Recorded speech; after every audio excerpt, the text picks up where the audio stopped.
leave it all behind you. I said, take down everything that stands in your way. Don't stop believing it'll work out again, my friend. Stand out and be a part of everything good. Wake up, you're gonna be all that you should. Try out all the things you always wanted to be. You'll see, 'cause I know what I know, that you've got it in you, and I see that you are a winner.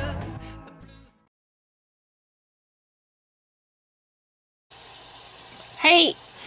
Okay, this is kind of a spin-off of the other video, my version of the 10 Commandments. Because I still have a 15-minute limit on my videos, I have to be doing like 2 or 3 of what I want to say, which might be better, actually. Some people might prefer not having 45 to 55-minute videos. Anyway, Emin Koi, hopefully I said it correctly, under my version of the 10 Commandments wrote, "And I love the look in the faces of those pesky Jehovah Witnesses when I read out loud Exodus 34 to them. Oddly, they heard it for the first time from an atheist." Yeah, so what is Exodus 34? Well, believe it or not, boys and girls, all you Christians out there, it's the 10 Commandments. Yes, Exodus 34 lists them out and calls them the 10 Commandments. Which is interesting because it isn't what you think the 10 Commandments is.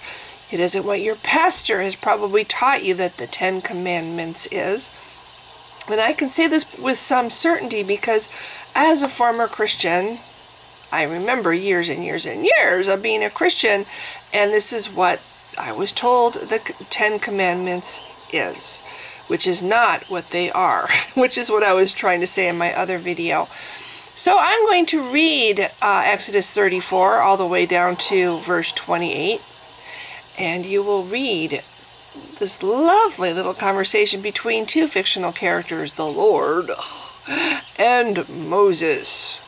We'll cast Moses in this part as Charlton Heston. Yeah, or Charlton. We will cast Moses as, well, we will cast in this part Charlton Heston. I knew I would say it right eventually. Okay. Now, the first part of Exodus 34, we have God the braggart.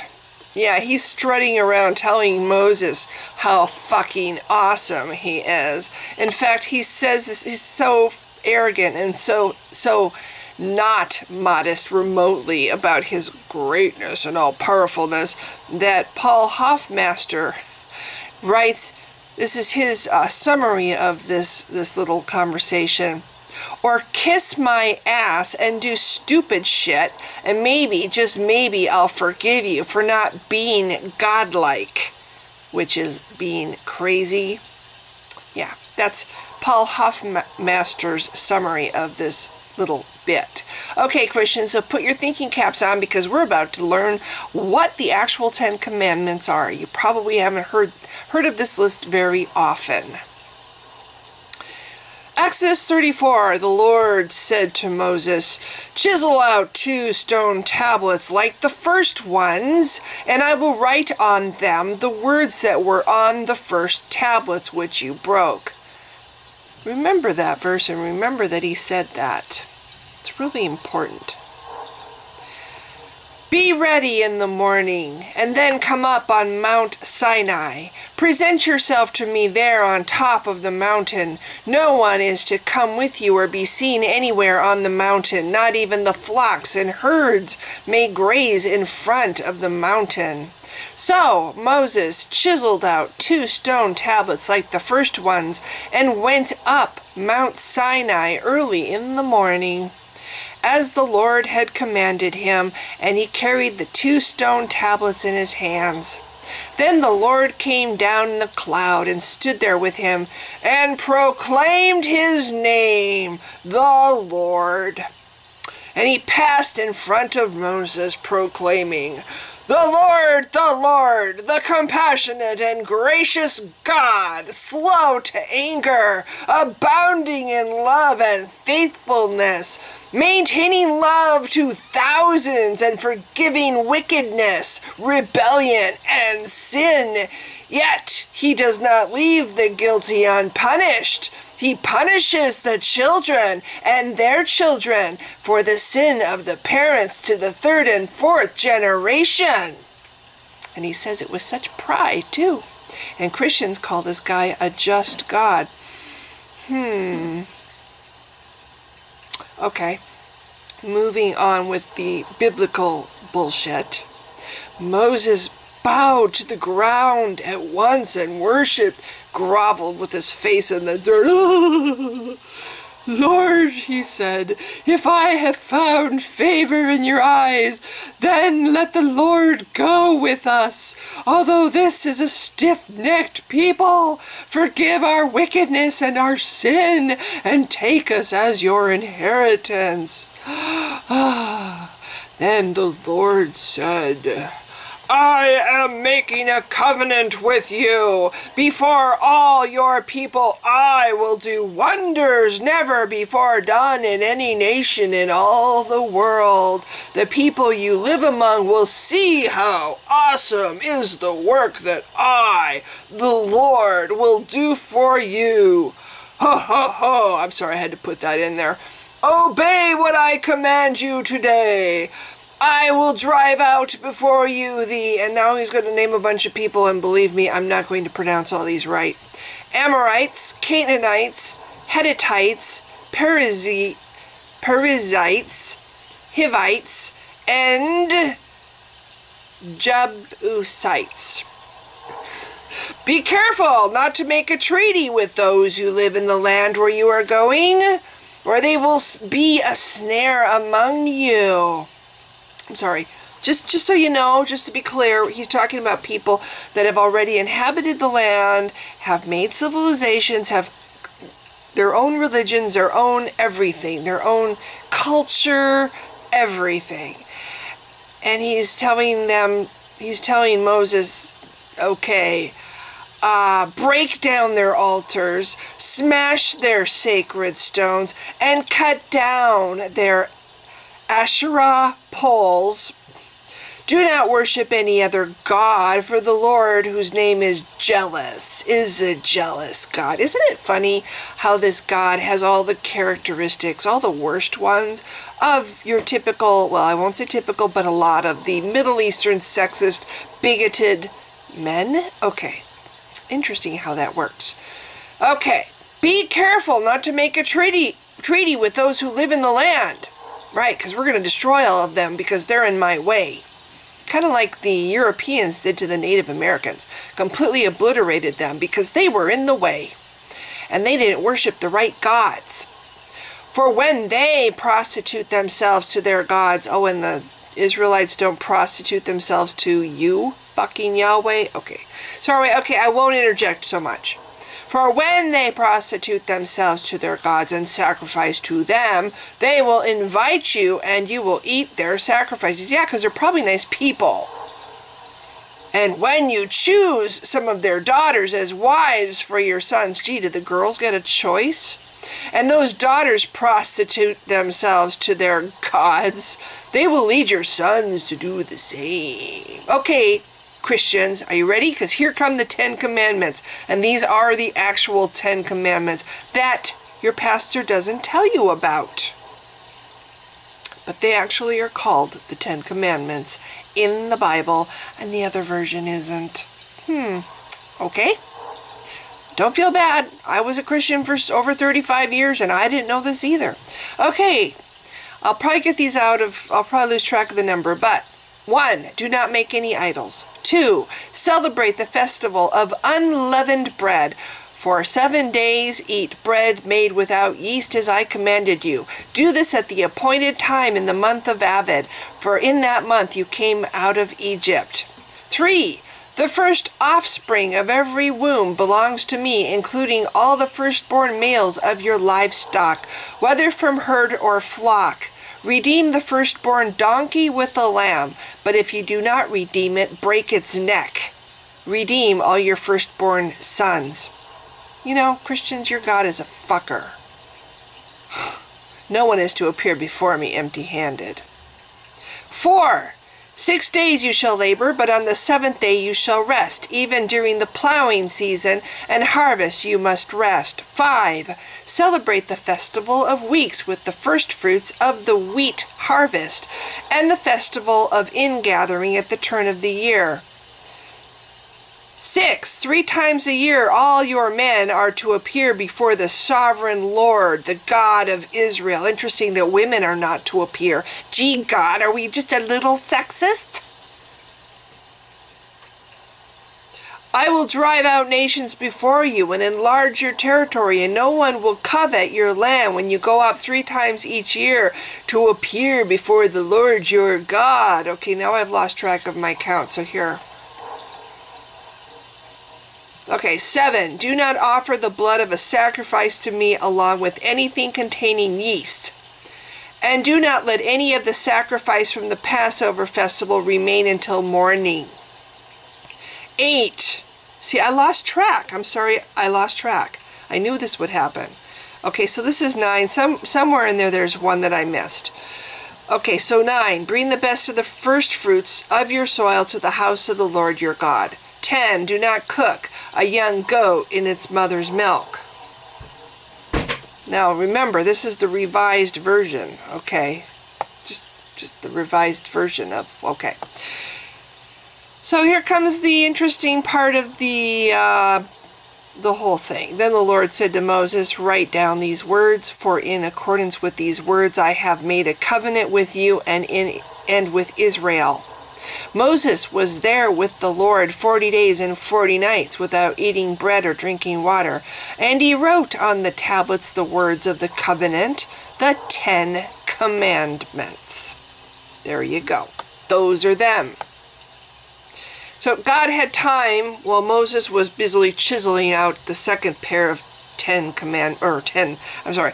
while Moses was busy chiseling the second set of tablets, God had time to mull things over. And he decided, you know,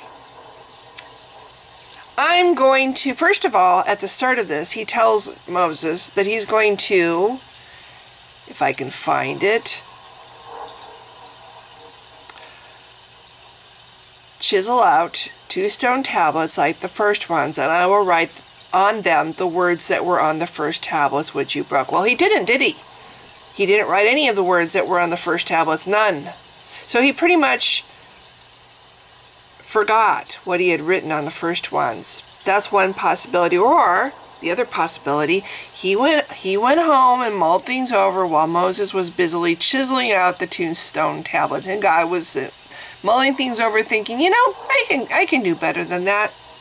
I can come up with 10 commandments even better than the first ones. And these are going to be so good that I'm going to actually call them the 10 commandments. Yeah, these are going to be the new and improved ones that are even more important than the first 10 that I came up with.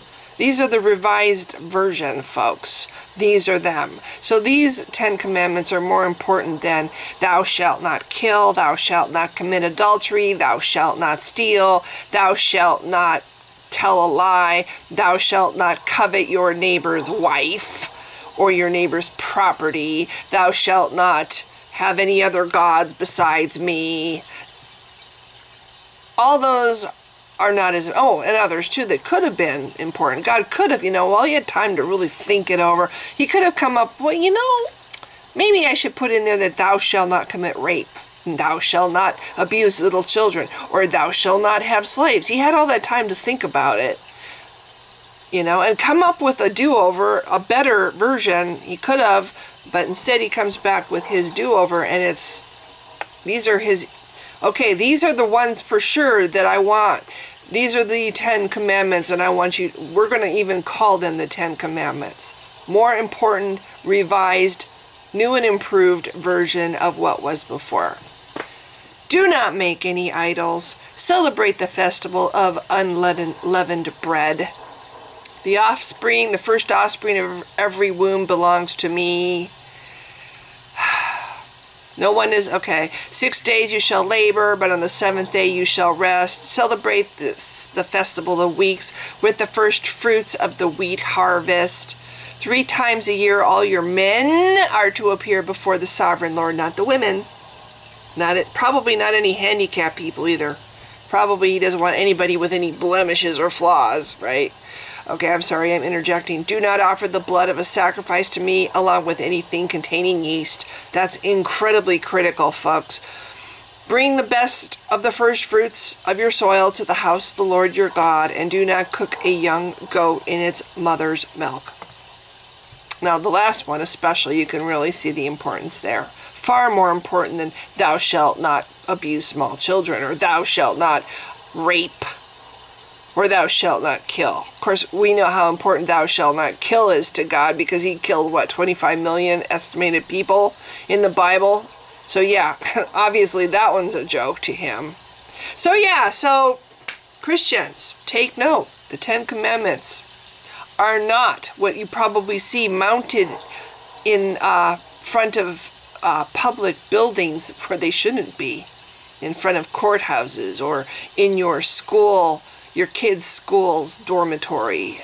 Those aren't the Ten Commandments. We like to call them that because they actually have at least 6 that actually make some sense, that we can kind of agree with, you know? But they are not the Ten Commandments. They're not even called the Ten Commandments in the Bible. Go read it. Exodus 34, that's where you'll see the list that is actually called the Ten Commandments, and that's what I just attempted to read. And I'm sorry if I missed one. I don't know why I lost count or something, because I got 9 out of that, and there's 10. Somewhere there's 10 in there. So yes, I think it's really important that Christians read their Bible.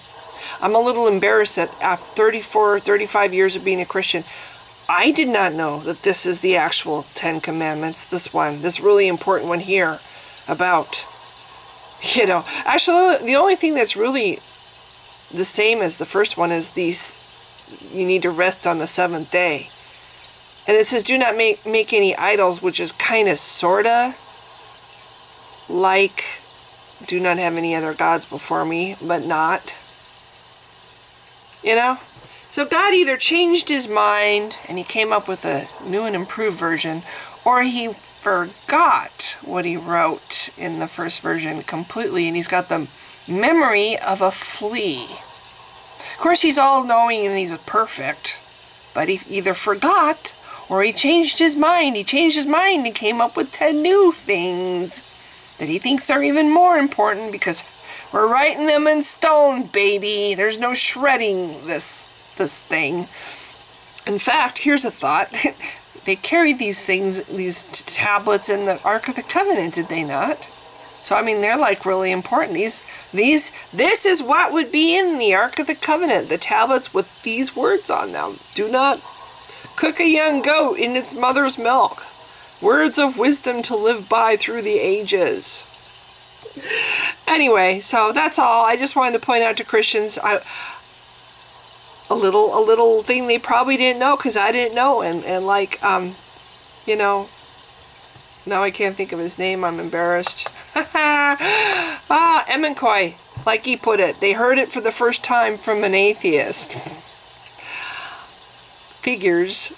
Anyway, that's it. Gotta be short. If you've been watching, thanks. Bye. I am